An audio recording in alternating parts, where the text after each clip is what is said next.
Hello there guys, welcome to another of my live videos, and on this video tonight there's quite a few topics to delve into.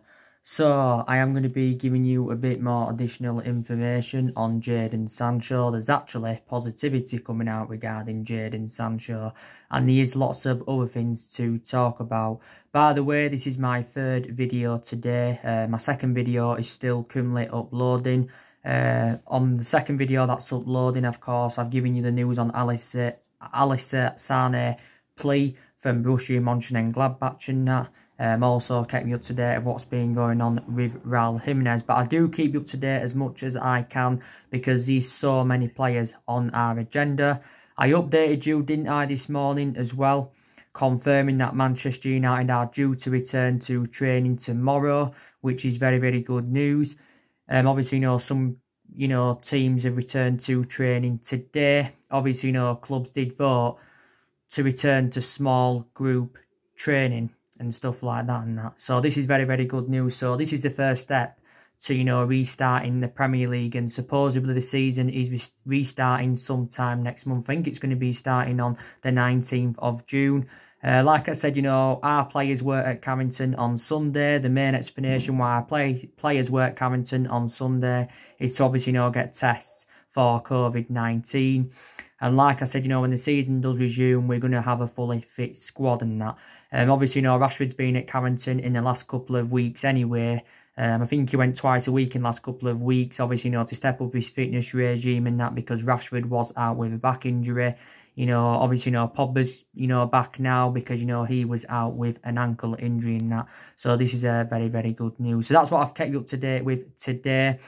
So now let's get on with the news on Jadon Sancho. So according to recent reports, it's in a few media outlets. I've just read it in the Metro and the Mirror and that.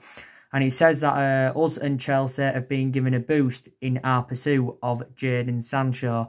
Now, the main explanation for this is because the Borussia Dortmund managing director can't actually pronounce his name. He's come out and hinted at a lower price for Jadon Sancho. And he did say, that transfer valuations, will drop due to the coronavirus crisis.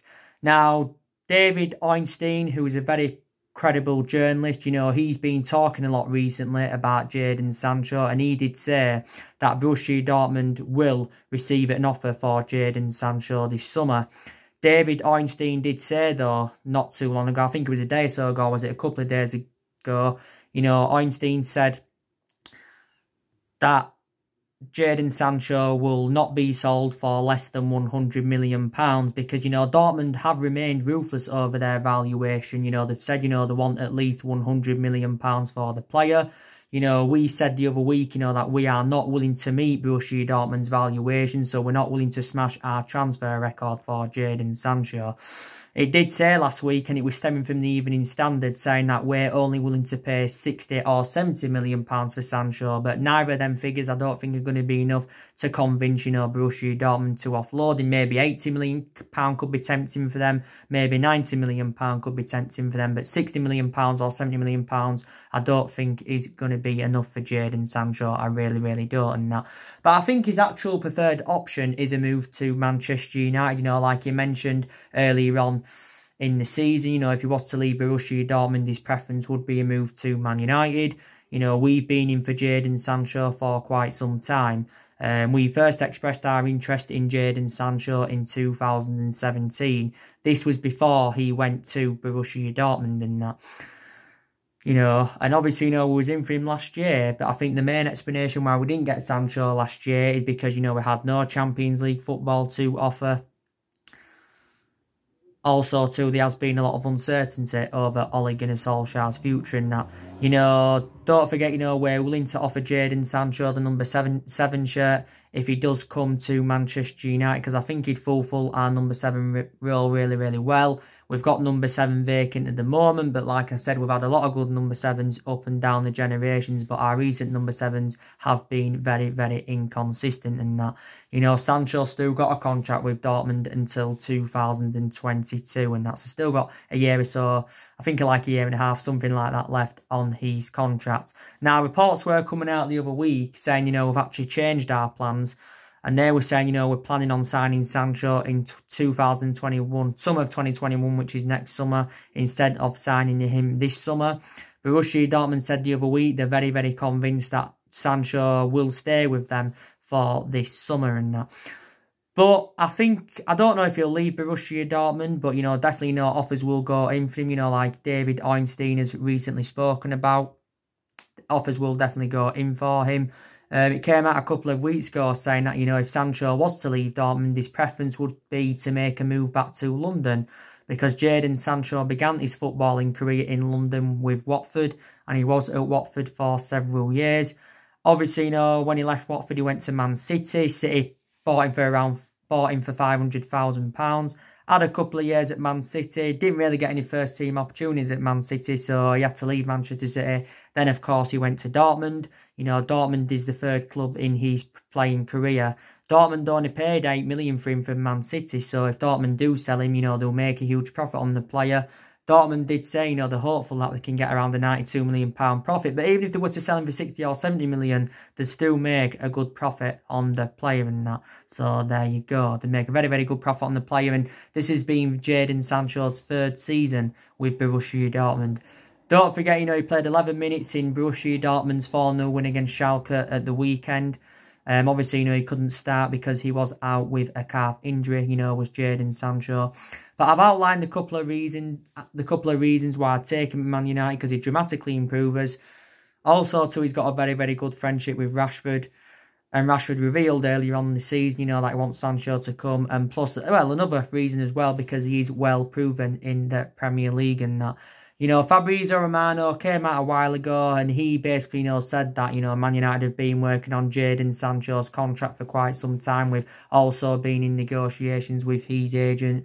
Borussia Dortmund, have got a few players on their agenda who could replace Jadon Sancho. I think it said the other week there was interest in Charlie Webster, that 16-year-old from Chelsea. A couple of months ago, it was looking likely they was going to sign Jude Bellingham from Birmingham and stuff like that. That was stemming from the German press. And Borussia Dortmund are known as a selling club because, like I've mentioned in my other videos, Borussia Dortmund have, let quite a few of their players go in recent years. A lot of them have gone to the Premier League. Pulisic went to the Premier League. He went to Chelsea. Aubameyang went to the Premier League, went to Arsenal. I think Mkhitaryan did as well. Shinji Kagawa, don't forget, left. Ilkwan Gundogan. The players that left that didn't go to the Premier League was Ousmane Dembele. He went to Barcelona, and obviously Matt Hummels, I think he went to Bayern Munich and that. Borussia Dortmund have recruited quite a few players in recent years. They got likes of Haaland in January. They also got Thorgan Hazard in and that. But I hope we can sign Jadon Sancho because he is our #1 priority target. So yeah, the managing director of Borussia Dortmund has come out and said transfer valuations are expected to drop with the coronavirus crisis. There's a lot of uncertainty over the finances this summer and that. And like I mentioned, a lot of clubs are going to face an unprecedented summer transfer window. They really, really are in that. But if Sancho is sold in the summer, obviously, I think it mentioned that City get around 15% of the transfer fee due to the couple of clauses. I think he also mentioned as well the other week that the Borussia Dortmund managing director, he actually said as well that, loan moves will be increased. So he probably believes there will be more loan moves than permanent moves, to be quite honest with you. But Sancho's predominantly a right winger. We're in search for a right winger. I think Sancho would go very, very well in our attacking line alongside the likes of Rashford, Martial and Greenwood and all of that. But there you go. So hopefully, Dortmund can lower their asking price. Then, we've got a much better chance of getting him. So that's obviously, very, very good news. It really, really is. But Borussia Dortmund did say, didn't they, before, they will not step in Jadon Sancho's way if he does want to leave. But if we are to miss out on Jadon Sancho, we have got a few alternatives on our agenda. Recent reports have said, now we see Douglas Costa as an alternative to Jadon Sancho. Douglas Costa, of course, plays for Juventus. Like he updated you, was it last week, Rabbi Matondo from Schalke. We was also seeing him as an alternative to Jadon Sancho. Rabbi Matondo, he's also playing in the Bundesliga. He's with Schalke. This has been his first season with Schalke, Rabbi Matondo's. It's been his first season with them. Obviously, he's got a contract with Schalke till 2023. I think he signed a 4-year deal when he signed for Schalke, if I'm correct. Schalke paid 11.5 million for him from Man City. Obviously, he never got any opportunities at Man City. I don't think he actually played for Man City, if I'm correct. Obviously, before he was at Man City, he was at Cardiff. Moved to Wales when he was younger. Rabbi Matondo's actually, born in Liverpool and that. And he's actually, a winner. And actually, it would be a cheaper solution than Sancho. Probably Douglas Costa would be a cheaper solution than Sancho and that. So, there you go. So, that is the latest news on that.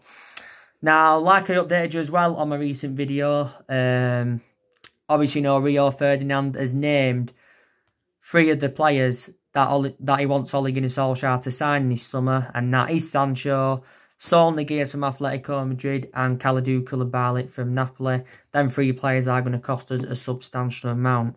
And Ferdinand said, we should offer Jadon Sancho, the number 7, if he can complete a transfer to Manchester United. So this is what Ferdinand has come out and said. Whether, we get these 3 players or not, I do not know. Obviously, the news on Saul Niguez, reports have been coming out from Spain saying, we've agreed a deal for Saul Niguez and we're close to signing him. And it mentioned, we have agreed a fee in the region of £70 million with Atletico Madrid. Obviously, before the football season that got suspended, Atletico Madrid come out and give their overarching view on it, and they said they're not willing to sell Saul Niguez unless his £130 million release clause is triggered. But obviously, no team's going to meet his release clause anyway. And plus, obviously, with the financial issues, Atletico Madrid are not going to get his release clause triggered. So, says, we can get him for like half of his release clause. Yeah, it's around £70 million. We're obviously seeing Saul Niguez as an adequate replacement for Paul Pogba. Saul Niguez is predominantly defensive midfielder, can also play as a box-to-box midfielder. When he was younger, Saul Niguez was predominantly a centre-half. He was. He spent the vast majority of his career with Atletico Madrid. He's now into his 12th season with Atletico Madrid because he's been at Atletico Madrid since 2008. I think he's made around 384 appearances in all competitions. Saul Niguez has got a contract with Atletico Madrid until 2026. Still got a good 5 years or so on his contract. Back in 2017, Saul Niguez had signed a 9-year contract with Atletico Madrid and that. But, we have inquired about his availability before, but I think there's a lot of Man United fans that don't believe there's a lot of trustworthy in this story, linking Saul Niguez with a move to Manchester United. Because let's be honest, he isn't one of our priority targets.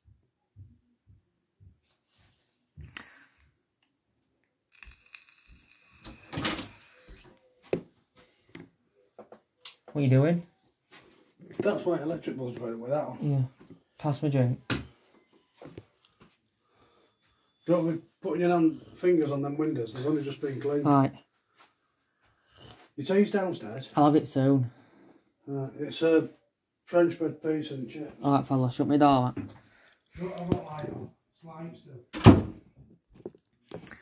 But yeah, so that's the news on Saul Niguez. Kalidou Koulibaly, again, same thing with Saul Niguez. Don't believe there's a lot of trustworthy in Kalidou Koulibaly coming to Man United. It won't happen. He won't come to Manchester United, Kalidou Koulibaly. Probably won't even leave Napoli in the summer, to be quite honest with you.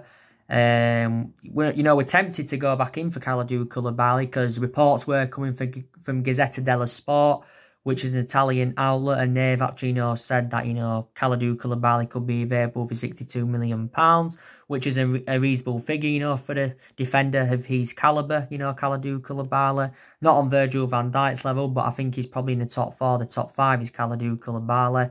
Probably before the football season got suspended, and probably last year, Kalidou Koulibaly was worth double or even more than double than £62 million. We are still in for him. Liverpool have been in advanced talks, with Napoli in the last couple of weeks. Also, too, it mentioned City have been in for him and that. I'd take Kalidou Koulibaly at Man United all day long because he'd, do very, very well alongside Maguire in our back line. He's never played in the Premier League. He's aging up a bit, so that's an element of concern. Kalidou Koulibaly is now into his 6th season with Napoli, and he's made 233 appearances in all competitions. got a contract with Napoli till 2023, few years left on his contract.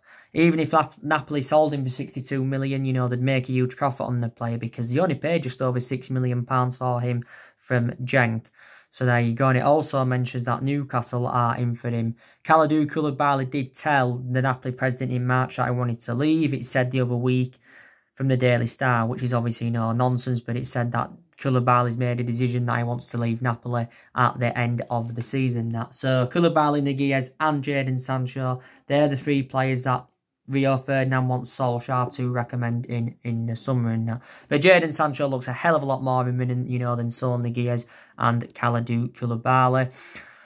Like I've said to you, there's been so many strikers on our agenda, a catalogue of strikers on our agenda and that, but the question is, which striker are Manchester United going to sign? Now, you already know the news on Timo Werner. You know, David Ornstein's also, you know, been talking a lot about Timo Werner recently as well. You know, he has Raul Jimenez. You know, Duncan Castle's been talking about Raul Jimenez recently, and Duncan Castle tends to be very, very close to Man United. And Duncan Castle, you know, was saying that, you know, Wolves have decided that they'll let Jimenez go at the end of the season if the right offer comes in. And he also said that Man United and Juventus are set to battle it out for Raul Jimenez. You know, I'm very, very sceptical that Manchester United will sign him.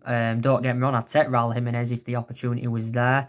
Well, Premier League proven, prolific goal scorer, hold-up player, very, very good.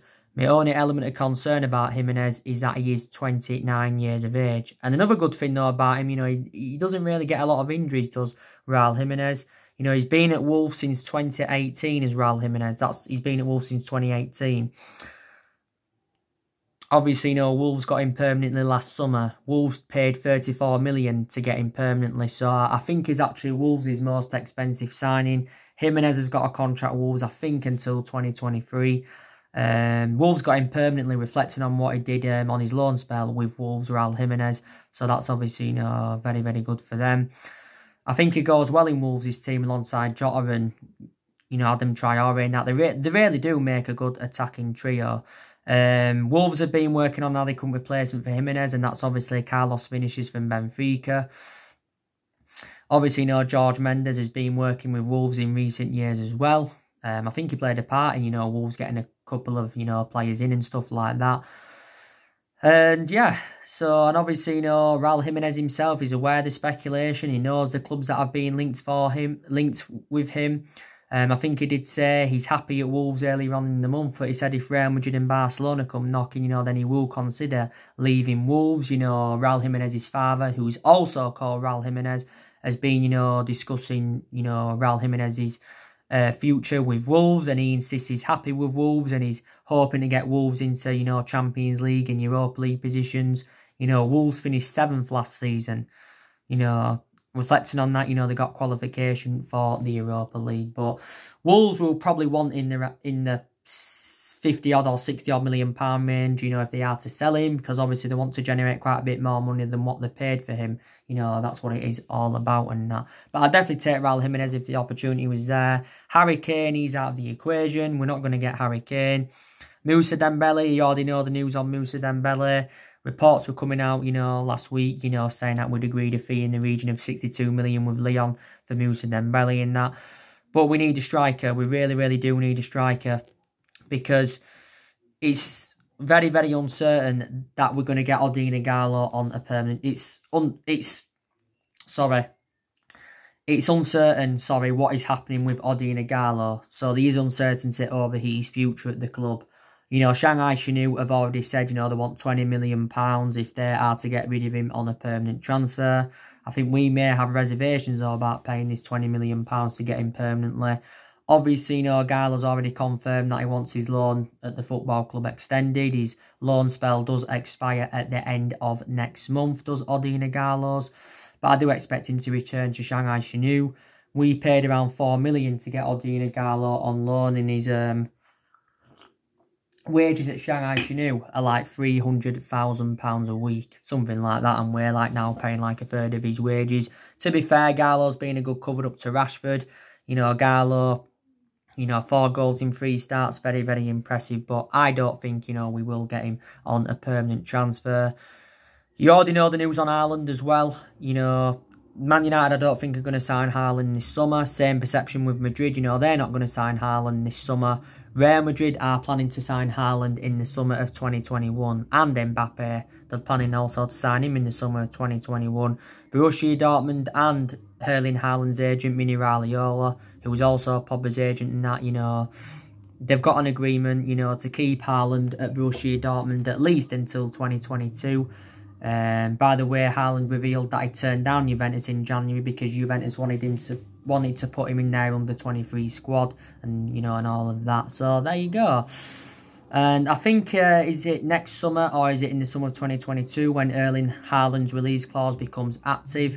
Obviously, you know, I think his release clause is in the £60-odd million range. But like I mentioned, it was a shame that we didn't get Erling Haaland in January because he would have been an Ole Gunnar Solskjaer type signing and that. So it was a shame, you know, that we didn't get him on the board.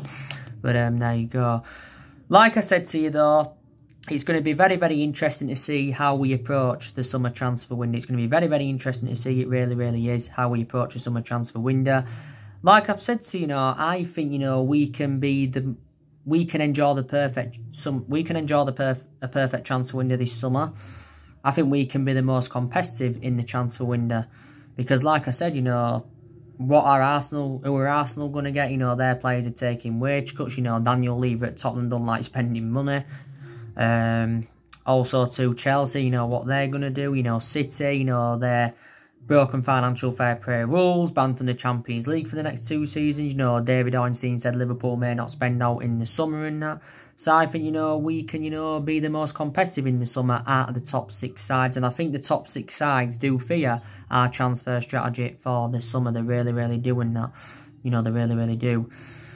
But I really, really do think, you know, we can enjoy the perfect summer transfer window. You know, Solskjaer's already revealed his plans anyway. You know, he still wants to continue the policy of recruiting young British talents to Manchester United like he did do last summer. He also, you know, wants to make around 3 or 4 signings in the summer because he believes we need around 3 or 4 signings to become title contenders and that. And he's already identified the areas in the squad where he does want to strengthen up. So there you go and that. So hopefully, you know, we can get around 3 or 4 signings in the summer. If we can, I think we can, you know, challenge for the title next season. I really, really do in that. Because I want us to at least next season mount a title challenge up, because this is the 7th season now, you know, we failed to mount any kind of title challenge up. And like I said, you know, we haven't won the Premier League since 2013. So last time we won it was in Ferguson's last season. You know, it really, really was. And so there you go and that. Obviously, you know, Solskjaer did admit the other week that, you know, we will enjoy a different transfer window, you know, to the, you know, recent transfer windows we've enjoyed under Solskjaer and that, because I've got to make an admission, you know, we have really, really improved in the transfer market under Solskjaer. You know, what I mean is I think, you know, we've been a bit more sensible with our recruitment, and Solskjaer, you know, has got the players that he wanted to recommend in, and, you know, the 5 players that Solskjaer's recommended in so far have been very, very impressive. They really, really have. And Solskjaer spent around £220 million at the football club at the moment in 3 transfer windows. So in the summer, it will be Solskjaer's 4th transfer window as Man United manager, and it will be his 2nd summer transfer window on that. But I said to you, didn't I, you know, Solskjaer does deserve at least a couple of more transfer windows. He does deserve at least another season at the club. And if it doesn't work out next season, that's when I would get rid of him. But it is a transition period, and it's been a transition period for a while with Man United. And, you know, like Solskjaer revealed at the beginning of the year, you know, he's hopeful that Man United, you know, can get through this transition period and that. There is 92 games to play in all competitions. Like I said, don't know what's happening with the European games. I want them to get back underway because, you know, we can win the Europa League. We're into our last 8 of the Europa League. FA Cup, I heard, was going to be scrapped. I don't know the latest news on that, but last time I heard it was going to be scrapped.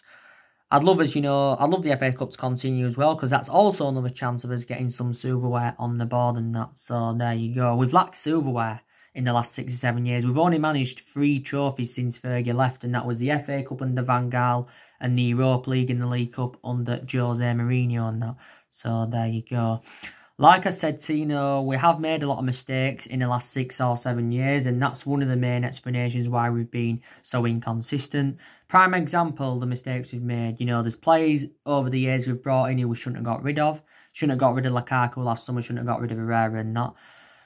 Ferguson ever made one mistake, and that was ever recommending Moyes in.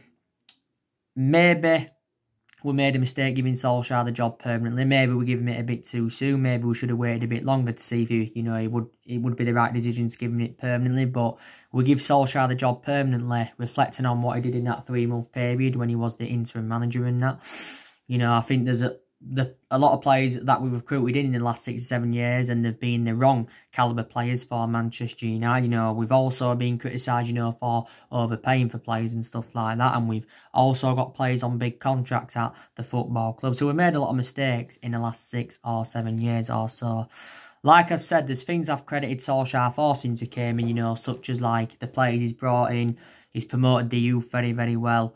Also, to our record against the big 6 sides this season's been very impressive. Don't get me wrong, like I've said before, there's still things that Ole Gunnar Solskjaer does need to work on, such as his tactic. He needs to work out, his best formation, because he's been changing formation persistently this season. He needs to, maybe make a tactical change. Maybe needs to, put a couple of players in different positions. Prime example, Pogba, maybe he needs to be put in another position and that.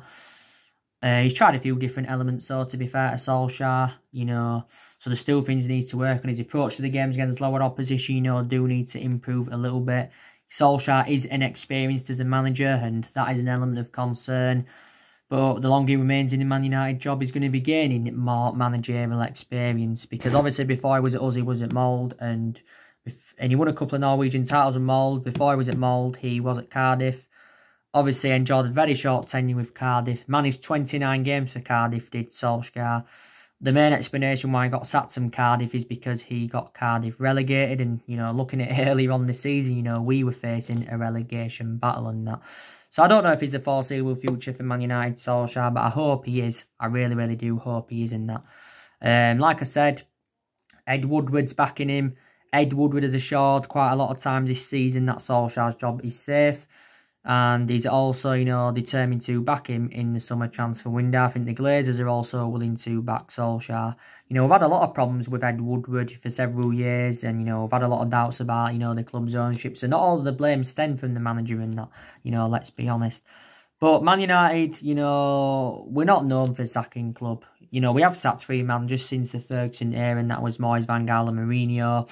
But we're still not known really as a sacking football club. And we haven't, dominated English football since the Alex Ferguson era. We was so dominant under Ferguson. Ferguson endured 26 years at Man United. Obviously, won a total of 38 major honours, developed a lot of young players as well.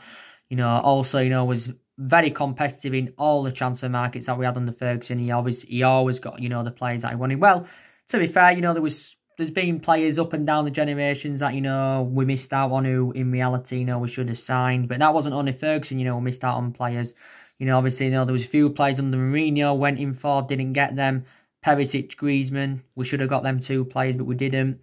I think there was a couple of players under the Moyes era we went in for, but didn't get them either.